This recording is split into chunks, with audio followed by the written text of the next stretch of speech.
अनुराग जी, इस पे पढ़ने से पहले सीधे मुद्दे की बात करते हैं। बड़े फैसले हुए हैं पिछले 24 घंटों में कैबिनेट की तरफ से। बस अभी ही खबर मिली है कि सेमीकंडक्टर एरिया में हम करीबन 75,000 करोड़ रुपए, ऑलमोस्ट $10 बिलियन का PLI लाने वाले हैं। कैबिनेट से ये भी फैसला हुआ है कि मैरिजेबल एज ऑफ विमेन बढ़ाई जाएगी। 1300 करोड़ रुपए के लिए जाए जा रहे हैं। एक एक करके ये मुद्दे हटाते हैं, फिर थोड़ी पॉलिटिक्स पे बात करते हैं। सेमीकंडक्टर का क्या होप है अगले साल? क्या हम आत्मनिर्भर बन सकते हैं सेमीकंडक्टर में? अगर हम देखें तो हम सबके लिए, नमस्कार मित्रों, पूरी दुनिया भर में आज टेक्नोलॉजी के जगत में सेमीकंडक्टर्स की और डिजिटल इकोसिस्टम की बहुत बड़ी भूमिका है। आपके हाथ में जो मोबाइल फ़ोन है, इसके अंदर जो चिप्स लगी हैं और इससे जुड़ा हुआ इकोसिस्टम सारा, बहुत सारी निर्भरता हमारी दूसरे देशों के ऊपर रहती है। और क्या भारत को दूसरों पर निर्भर रहना चाहिए? या आज समय आ गया कि भारत आत्मनिर्भर बने। इसलिए निर्णय लिया गया है कि अगले 6 वर्षों में 76,000 करोड़ रुपया खर्च किया जाएगा। चिप्स बनाने की बात हो या डिजिटल इकोसिस्टम की बात हो, और इसका फ़ायदा ये मिलेगा कि लगभग 9.5 लाख करोड़ रुपए की मैन्युफैक्चरिंग जो इससे होगी, उसमें से 5 लाख करोड़ रुपए का एक्सपोर्ट हो पाएगा। 1,33,000 से ज़्यादा लोगों को रोजगार के अवसर मिलेंगे। और जो हम दुनिया भर से गाड़ी की चिप हो, मोबाइल के अंदर हो या बाकी सब हो, आज हर इलेक्ट्रॉनिक के अंदर जो चिप्स और बाकी सब इकोसिस्टम है, वो आपको विदेशों से इंपोर्ट करना पड़ता है। आज मैं कह सकता हूँ हम उस दिशा में चले हैं कि आने वाले 3-4 वर्षों के बाद भारत इस दिशा में भी आत्मनिर्भर हो जाएगा। इट्स अ फंडामेंटल थिंग, बहुत ही महत्वपूर्ण चीज़ है। Legal age of marriage cabinet से अप्रूव हो गया है, 18 से 21 करा जा रहा है फॉर वुमेन। इसका लॉजिक क्या है? क्या सोच लगाई है? आई नो इस पे कमेटी बैठी है, उसकी रिपोर्ट आई है। किस पे सोच लगा के इससे क्या हमारी बेहतराव होगा? देखिए, जो पार्लियामेंट सेशन में है और जब तक जो विषय पार्लियामेंट में चर्चा होने वाले हैं, मैं नहीं चाहूँगा कि इस मंच पर उससे पहले किसी भी बात की चर्चा हो जिसके कारण वहाँ पर प्रिविलेज की कोई बात होती हो। मुझे लगता है उस विषय को हमें छोड़ के आगे बढ़ना चाहिए। प्रिविलेज पे बहुत चर्चा चल रही है। पार्लियामेंट से पहले पिछले 48 घंटे में आपने अखिलेश जी की कड़ी आलोचना की है। उन्होंने जो अंतिम दिन का रिमार्क करा था, उसके बाद उन्होंने जस्टिफाई भी कर रहा है कि देखिए मैं ऐसा नहीं बोलना चाह रहा था। इलेक्शन सीजन में ये मामूली है, अलाउड है पर्सनल बनना? क्या लाइन होती है? देखिए, जो लोग राम भक्तों पर गोली चलाते थे, आज वो राम मंदिर का भी विरोध करते हैं, काशी का विरोध भी करते हैं। काशी के ना राम के, अखिलेश हैं अब्बा जान के।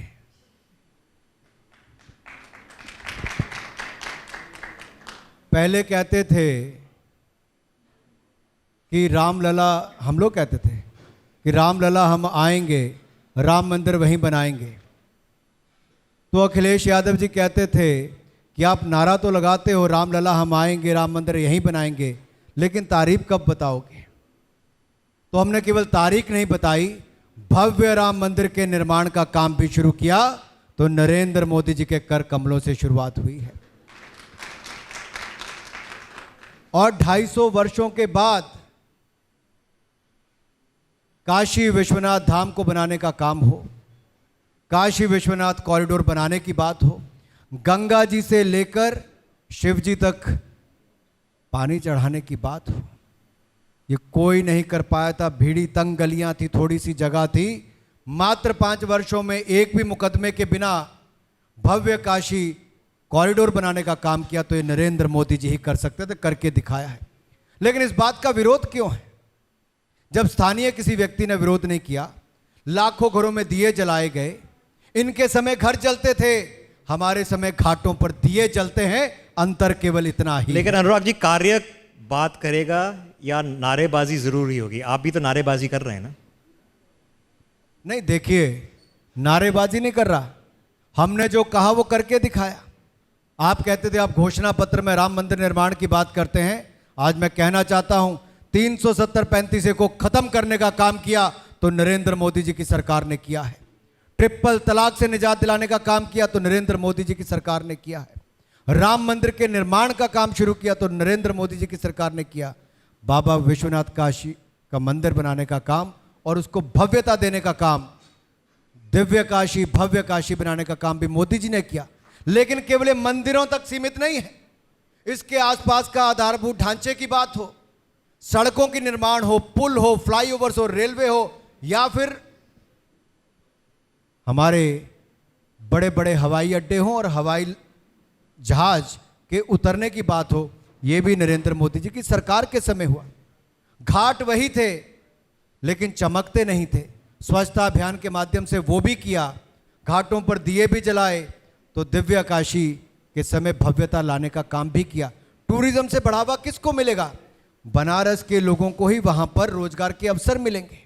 बनारस की साड़ी को दुनिया भर में एक बार फिर पहचान दिलाने का काम किसने किया? मोदी जी ने किया। साड़ी तो बनती थी, आर्टिजन तो वहीं थे, लेकिन लुप्त होते जा रहे थे, उनको एक बार फिर विश्व स्तर पर लाने का काम किया तो नरेंद्र मोदी। समय आ गया है कि विकास अब दिल का मुद्दा बन गया है, क्योंकि लोग बोलते हैं कि कभी कभी वोट दिल से दिया जाता है, दिमाग से नहीं। विकास दिल का मुद्दा बन गया है।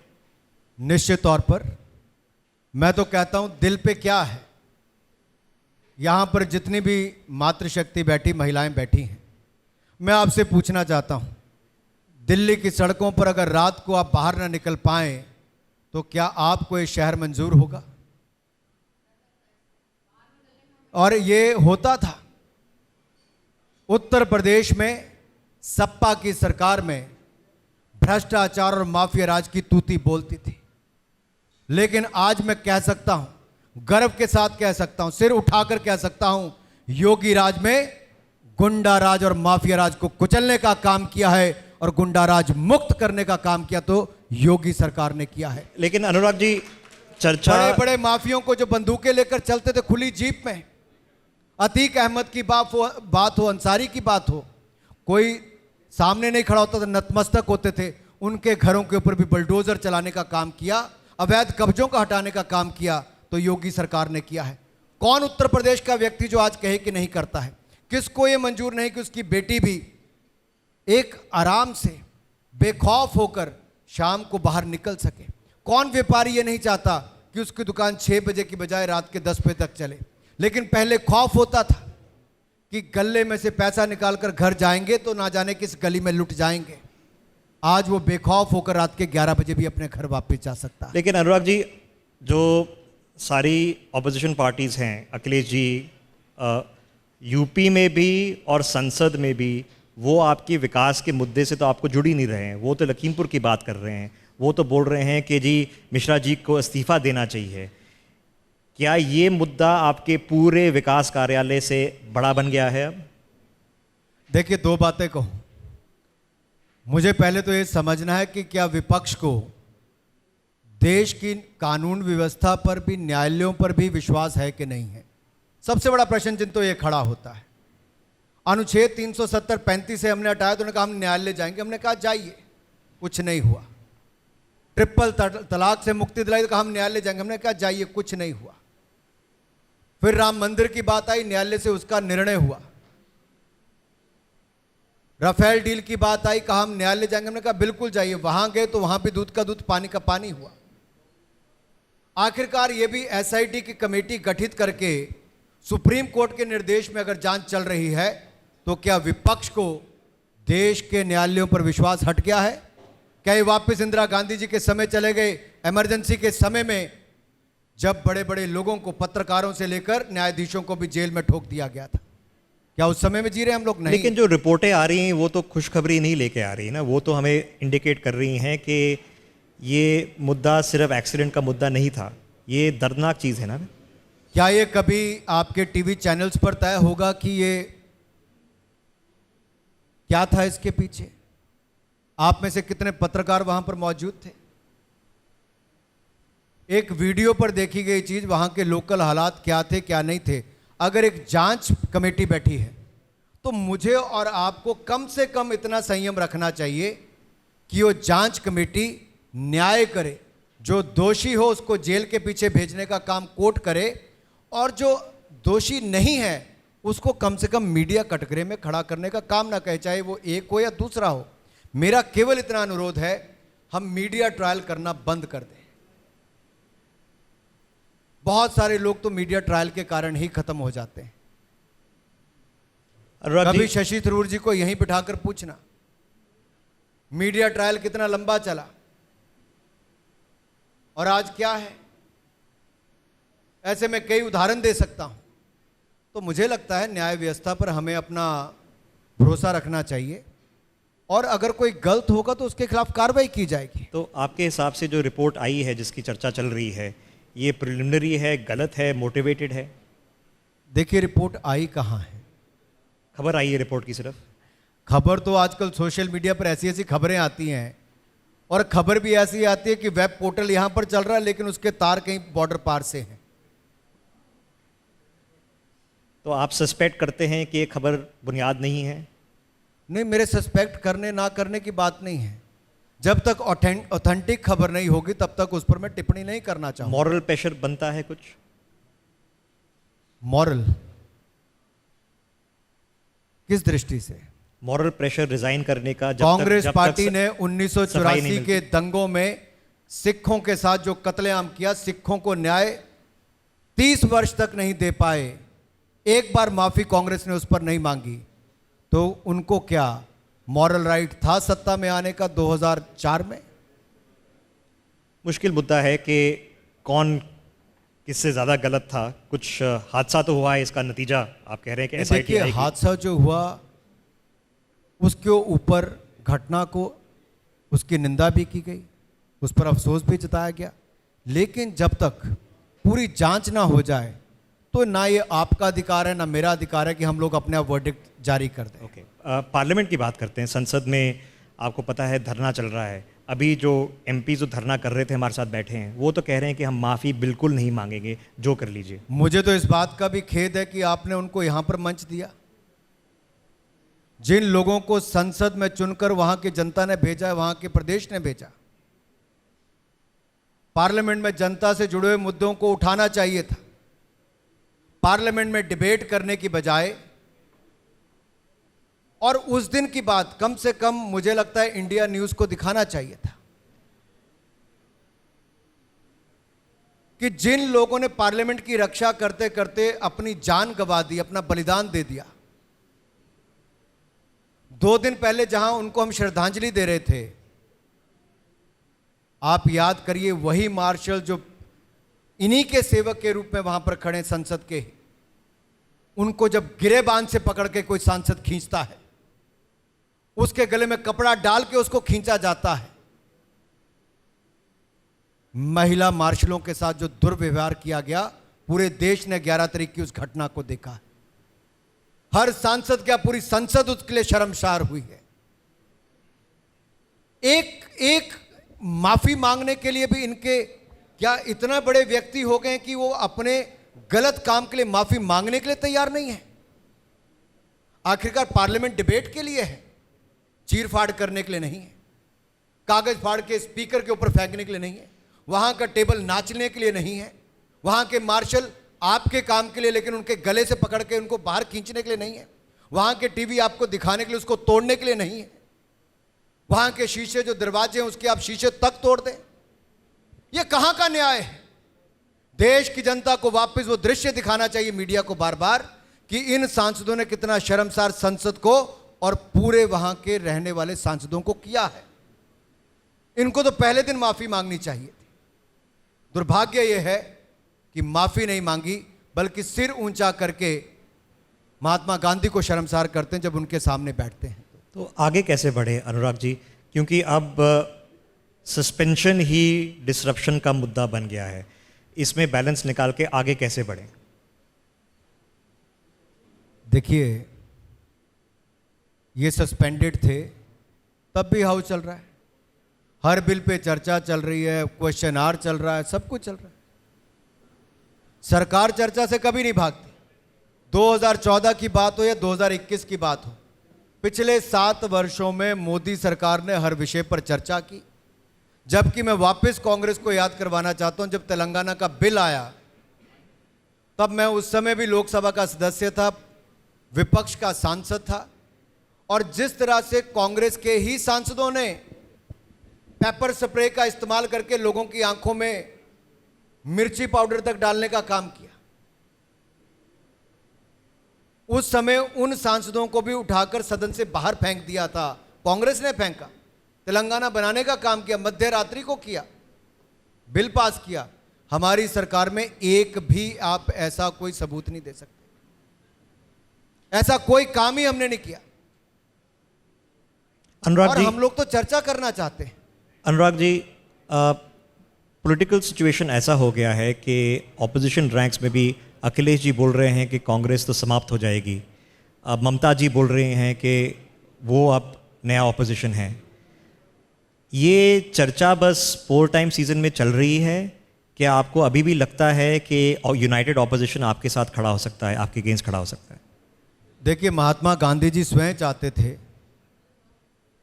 कि कांग्रेस जिस स्वरूप में थी उसको खत्म करके राजनीतिक दल बनाना तो बाद में बनाया जाए। मोदी जी ने जब कुछ वर्ष पहले कि कांग्रेस मुक्त भारत, इसका मतलब था भ्रष्टाचार मुक्त हो, कांग्रेस ने जो कारनामे किए उससे भी मुक्त हो। और कांग्रेस तो वैसे ही, अगर आप देखेंगे, ना 14वीं लोकसभा में इतने सांसद जीत कर ला सकी कि उसको नेता प्रतिपक्ष बनाने का अवसर मिले, ना 2019 में जनता ने उनको इतनी सीटें दी कि वो नेता प्रतिपक्ष चुन सके। और आज तो कई राज्यों में हालत है कि पश्चिम बंगाल में कांग्रेस का खाता तक नहीं खुल पाया है।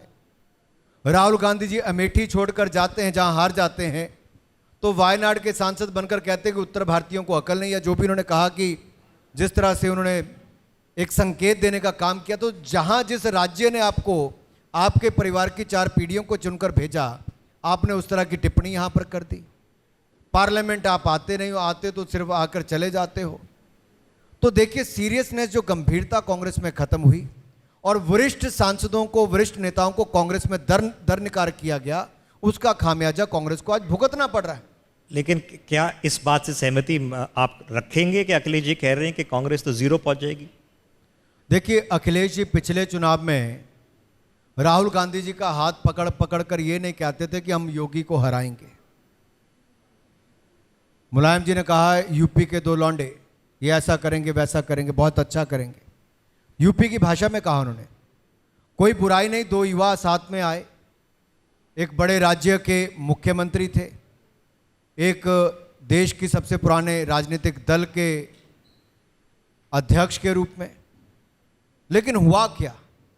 महागठबंधन भी हुआ, लेकिन उसका लाभ क्या हुआ? जनता सब जानती थी ये महागठबंधन नहीं, महाठगबंधन है। किसी ने एक प्रदेश में ठगा, किसी ने देश में ठगा था। तो मैं तो यही कहूंगा अखिलेश जी, अखिलेश के 4 यार, चोर, गुंडा, माफिया और भ्रष्टाचार।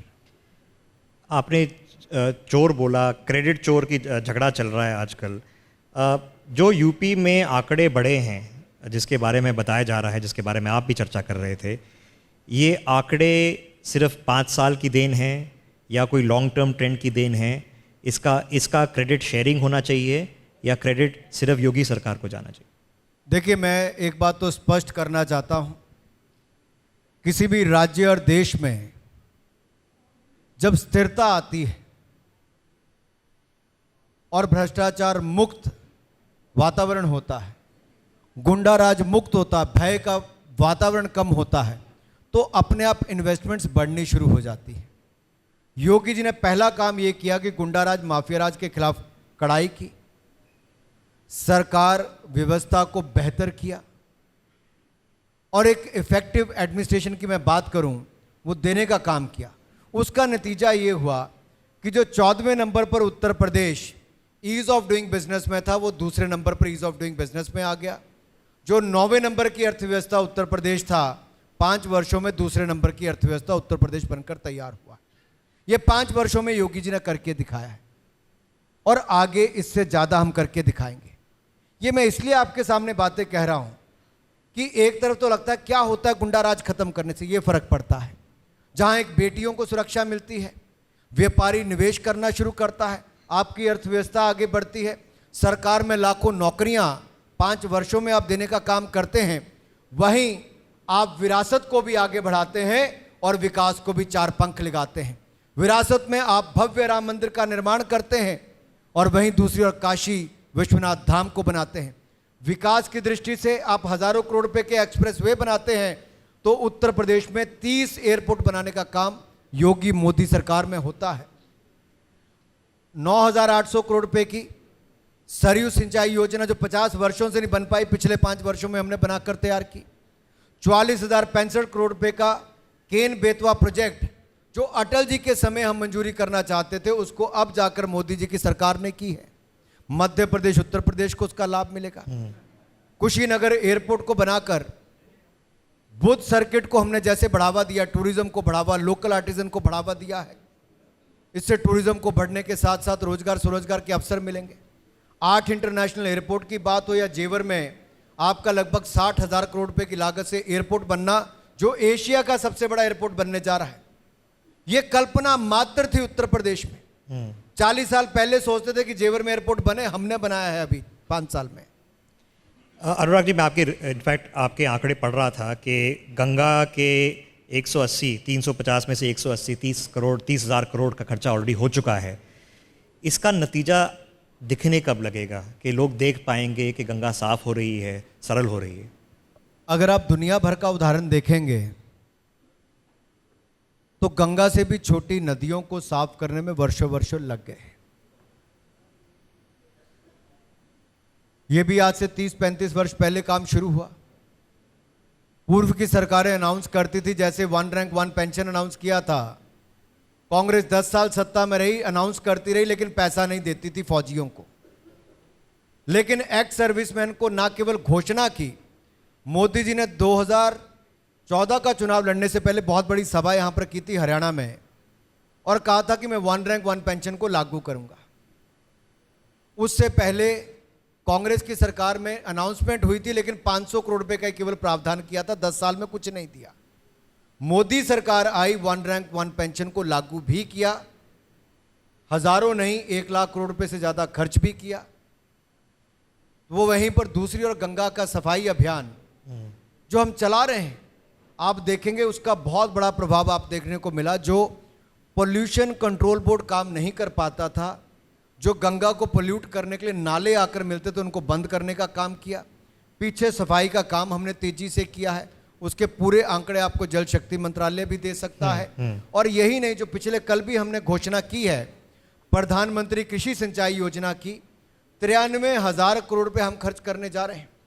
इनमें से 2 परियोजनाएं, एक उत्तराखंड में और एक हिमाचल प्रदेश के रेणुका में, ये जो बनने जा रही हैं, इनका सबसे बड़ा लाभ यमुना नदी को मिलेगा, जो दिल्ली की सरकार तो कुछ नहीं कर पाई।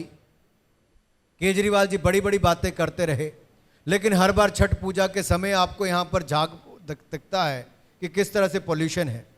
वहीं इन 2 बांध बनने के कारण लाखों लोगों को पीने के पानी की व्यवस्था, हाइड्रो इलेक्ट्रिसिटी, और इसके साथ साथ लाखों हेक्टेयर भूमि को सिंचाई का प्रावधान भी होगा। ये प्रधानमंत्री कृषि योजना के माध्यम से 2021-22 से 25-26 के कालखंड में पूरा हो जाएगा। अनुराग जी, समय कम है, 2 मुद्दे आपसे उठाना चाहता था।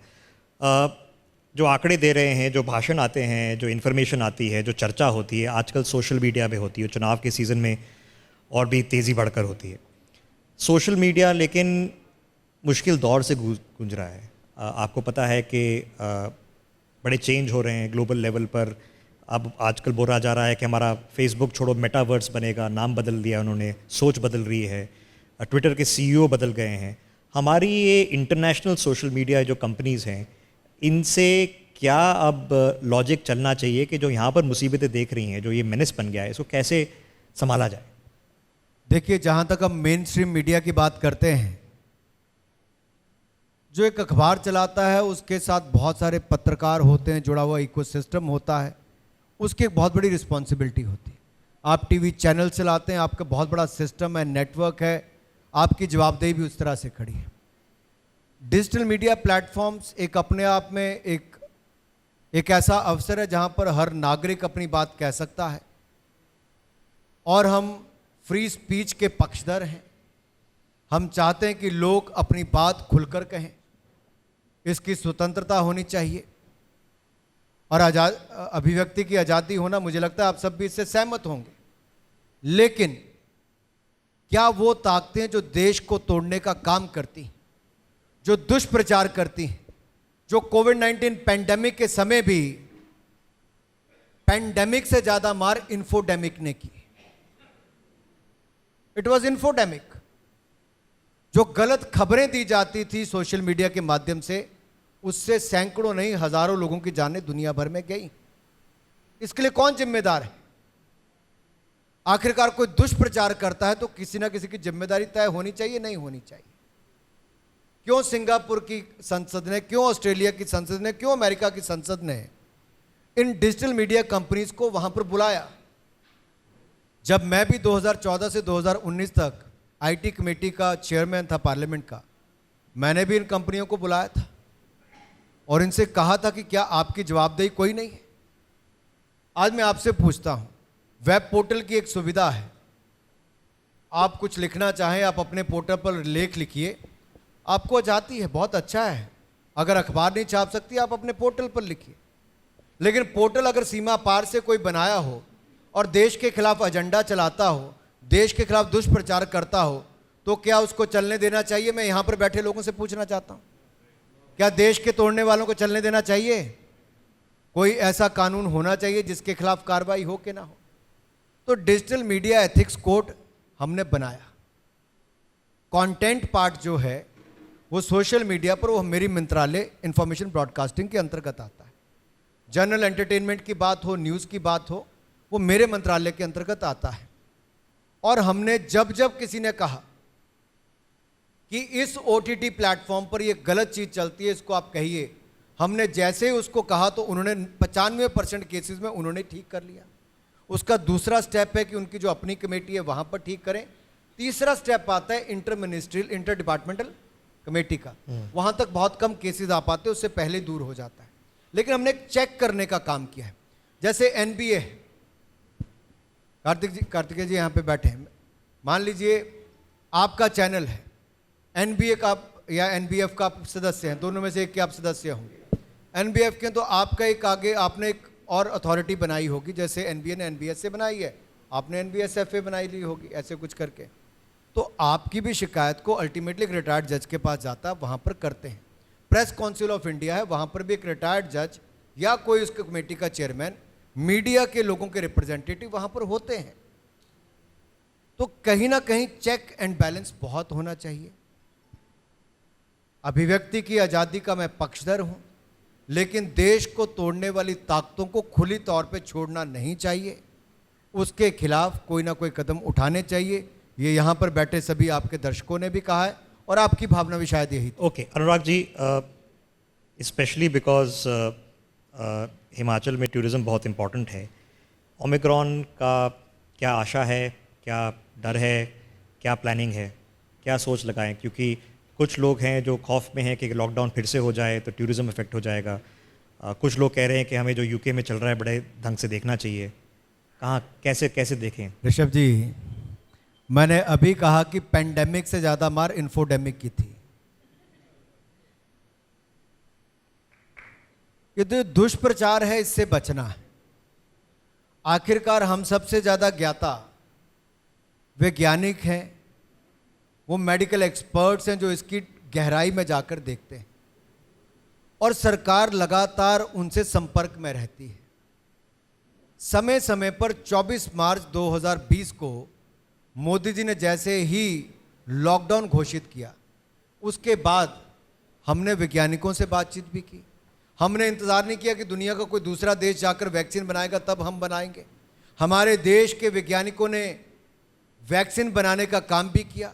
यहाँ के मैन्युफैक्चरर्स ने एक नहीं 2 वैक्सीन बनाई, भारत ने 2 वैक्सीन बनाई भी, और 120 करोड़ लोगों को मुफ्त में वैक्सीन लगाने का काम भी किया।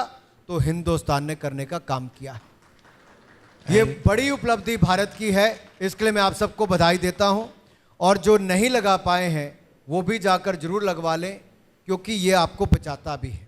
जहां तक ओमिक्रॉन की आपने बात की, मैं यही कहूँगा, प्रोटोकॉल को निभाइए, मास्क पहन के रखिए, 2 गज की दूरी बनाइए, हाथों को निरंतर साफ करते रहिए, अपना इम्यूनिटी लेवल ठीक रखिए। वैक्सीन का डोज 1 नहीं 2 जरूर लगाइए। अधिकतर केसेस में देखा गया जिसकी डबल वैक्सीनेशन हुई वो बचा है, दुनिया भर में देखने को मिला है। इसलिए आप इसको गंभीरता से लें। ऐसे बहुत सारे नेता इस देश में हैं, अखिलेश यादव जी उनमें से एक हैं, राहुल गांधी जी दूसरे हैं, जिन लोगों ने पैंडेमिक के टाइम पर भी गरीब जनता को गुमराह करने का काम किया। अभी तक देश को ये पता नहीं कि राहुल गांधी जी, प्रियंका गांधी जी और सोनिया गांधी जी ने वैक्सीन लगवाई भी कि नहीं लगवाई। अगर इंडिया न्यूज़ की इतनी पहुंच है तो मैं आपसे अनुरोध करता हूं, देश को बताइए कि वो अभी तक वैक्सीन लगवा पाए कि नहीं लगवा पाए। Vaccine passport time. चलिए जी अनुराग जी, हम और मैं इसलिए कहता हूं क्योंकि इन लोगों ने इतना भ्रम फैलाया। बेचारा जो गरीब गांव में बैठा था उसको मोदी जी को मन की बात के माध्यम से बताना पड़ता था, आप जैसे टीवी चैनल्स के माध्यम से बताना पड़ता था कि भाई मुफ्त में लगवा लो। भारत सरकार मुफ्त में लगवा कर दे रही है। गरीब अनाज लेने तो आया जो मोदी सरकार ने 20 महीने तक, आप देखिए अगले मार्च को 24 महीने हो जाएंगे पैंडेमिक के, 20 महीने मुफ्त गेहूं चावल देने का काम किया पूरी दुनिया में। तो नरेंद्र मोदी जी ने 80 करोड़ लोगों को 20 महीने तक किया है। ये आज तक कभी नहीं हो पाया है, ये हमने किया है। लेकिन हम इसका कोई ढिंढोरा नहीं पीटते फिरते, किया है। मुफ्त में वैक्सीन भी लगाई, गरीब जनता जानती है, शौचालय भी बनाए, पक्के मकान भी बनाए, सड़कें, हाईवे, ग्रामीण सड़कें बनाई, बिजली तक हर गांव में पहुंचा दी, और अब हर घर को नल से स्वच्छ जल देने का काम करेगी तो नरेंद्र मोदी जी की सरकार करने जा रही है। अनुराग जी, चलो जी, आशा करते हैं कि ओमिक्रॉन से भी छूट मिले और देश तरक्की करे। आंकड़े अब बता रहे हैं कि अगले साल 500 करोड़ वैक्सीन बनाने का टारगेट है। अगर वहाँ तक पहुँच गए तो हम दुनिया की भी सेवा कर सकते हैं। हम दुनिया की सेवा कर रहे हैं साहब। देश को तो वैक्सीन दी, दुनिया के 148 देशों को भारत ने वैक्सीन देने का काम किया है, और दुनिया भर में भारत की छवि भी इसके कारण बढ़ी है, क्योंकि पूरे विश्व को एक परिवार के रूप में मोदी जी ने माना। कई दुनिया के अलग अलग प्लेटफॉर्म्स पर कहा और उसको करके दिखाया है।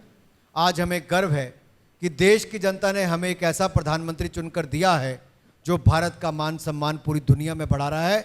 इसमें केवल मोदी जी का, भाजपा का मान सम्मान नहीं, पूरे भारत का मान सम्मान बढ़ रहा है। मित्रों, इसके लिए मैं आप सबका बहुत बहुत धन्यवाद करता हूँ। अनुराग जी, चर्चा तो बहुत कर सकते हैं, स्पोर्ट्स पे तो आए नहीं। ओलंपिक्स, अगली प्लानिंग क्या कर सकते हैं, कितने मेडल जीतेंगे, मेनी थिंग्स टू डिस्कस। और थैंक यू हमारे साथ यहाँ पर इंडिया न्यूज़ मंच पे आज जुड़ने के लिए। एक आखिरी सवाल ऋषभ जी, अनुराग जी से हमारे मैनेजिंग एडिटर इंडिया न्यूज़ के लेना चाहेंगे, राणा जी। अनुराग जी नमस्कार। उत्तर प्रदेश में मैंने कई बार देखा कि आप लगातार जो है वो अपनी मौजूदगी दर्ज कराते रहे हैं।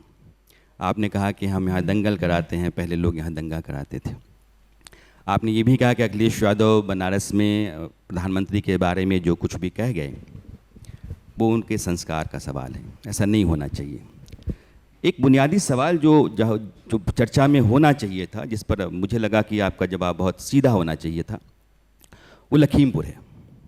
लखीमपुर के मसले पर एसआईटी की रिपोर्ट है, आपकी लोकसभा में हंगामा है, आपके संसद के भीतर आपका विपक्ष लगातार है, नैतिकता का प्रश्न बीजेपी लगातार उठाती है, और देश का जो भी अब जनमानस है जो बीजेपी के साथ है, बहुमत ने आपको वोट दिया सत्ता में लेकर के। तो लाजमी है कि नैतिकता के हवाले से, उसके तकाजे के हवाले से इस पर बीजेपी को अपनी एक साफ राय रखनी चाहिए कि हमको लखीमपुर के बारे में क्या कहना है, क्योंकि आप ही की एसआईटी है, किसी और की नहीं है। संसद में भी आपकी सरकार है। मैं इसमें बड़ा स्पष्ट कर दूं, मुलायम सिंह यादव जी तो स्वयं कुश्ती करते रहे, राजनीतिक करें, अखाड़े में करें, इसका बिल्कुल कोई विरोध नहीं है। और जिस समय अखिलेश जी ने प्रधानमंत्री जी के बारे में अपशब्द कहे, या जो भी उनकी टिप्पणी थी, मैं शायद उसी समय मुलायम सिंह जी पार्लियामेंट में अकेले बैठे थे, मैं उनके पास जाकर बैठा था। एक वरिष्ठ सांसद है, देश के बड़े नेता हैं, मैं उनके पास जाकर बैठा था, उनका हालचाल पूछता हूं। जब भी बैठते मैं जाके पूछता हूं। आप पार्लियामेंट को जो कवर करते हैं इनसे पूछिए कभी भी। जहां एक और हम एक वरिष्ठ सांसद का सम्मान के रूप में मैं उनके पास किया, केंद्र का कैबिनेट मंत्री होने के नाते, क्यों बड़े नेता है, मैं उनके पास किया।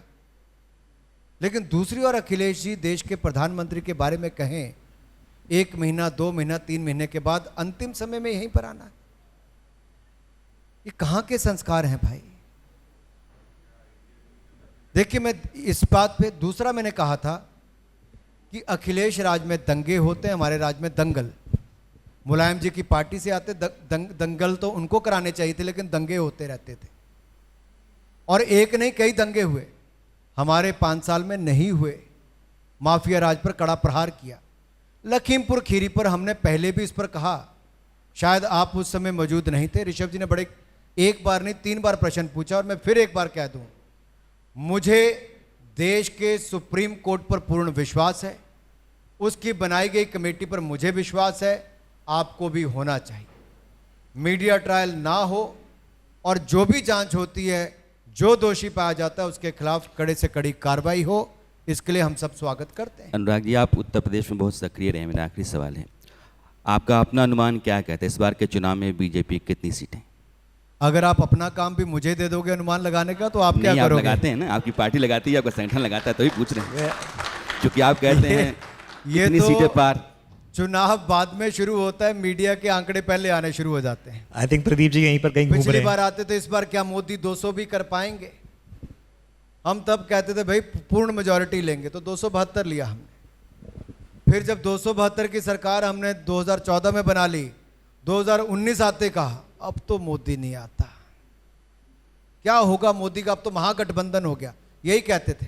हमने तब भी कहा था 300 पार होंगे, और देश की जनता समझदार है, 300 पार किया, 303 सीटें देने का काम किया, तो भारत की जनता ने नरेंद्र मोदी जी को किया। और इस बार भी मैं कहता हूं, पिछली बार उत्तर प्रदेश की जनता ने 300 पार योगी जी को किया था, इस बार भी उत्तर प्रदेश की जनता मोदी योगी के नाम पर 300 पार भारतीय जनता पार्टी को सीटें देगी। चलो, इट्स गोना बी बताया तो एक्साइटिंग कितनी इलेक्शन। सीटें? अब आप ये मत बहुत- पूछना कि 312 होंगी कि 318 होंगी। Okay Anurag ji, thank you हमारे साथ इंडिया न्यूज़ मंच पे जुड़ने के लिए बहुत बहुत धन्यवाद। आपका बहुत बहुत आभार। For more such videos, subscribe to the NewsX YouTube channel, hit the bell icon.